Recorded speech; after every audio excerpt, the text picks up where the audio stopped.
2008an akordio bat sinatu zen udala, gobernu eta Amaros enpresaren artean.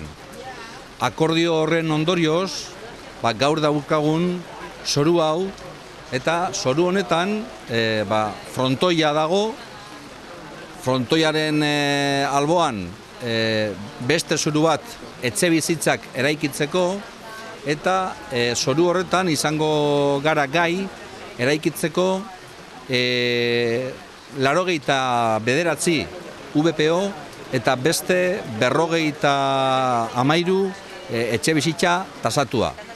Gero baita ere izango dira posible, eskaera egongo balitz, beste 150 etxebizitza libre eraikitzeko baita ere.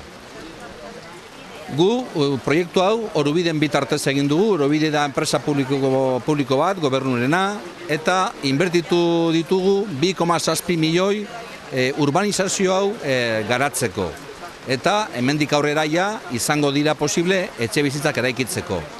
Etxebizitzak eraikitzeko jakin behar dugu ondo zein den inguru honetako eskaera. Horrexegatik, hemendik aurrera, udalagaz baita ere egingo dugu lan, jakiteko zein den eskaera hori, eta eskaera hori erantzun egokia emateko joango gara apurka-apurka etxebizitza edo proiektu hori garatzen.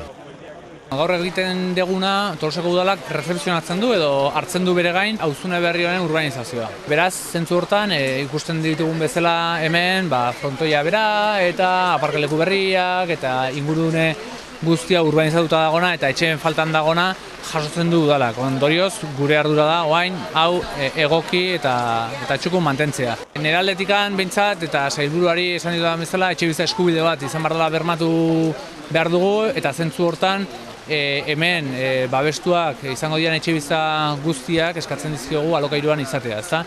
Esparru eta enpresa honen ardu daukan enpresa Bizesa da, ehuneko ehunean Eusko Jaurlaritzaren esku dagoen enpresa publiko bat, eta zentzu hortan iruditzen zaigu inportantea litzakela hemen eraiki barrian etxebizitza guztiak alokairuan izatea, ez?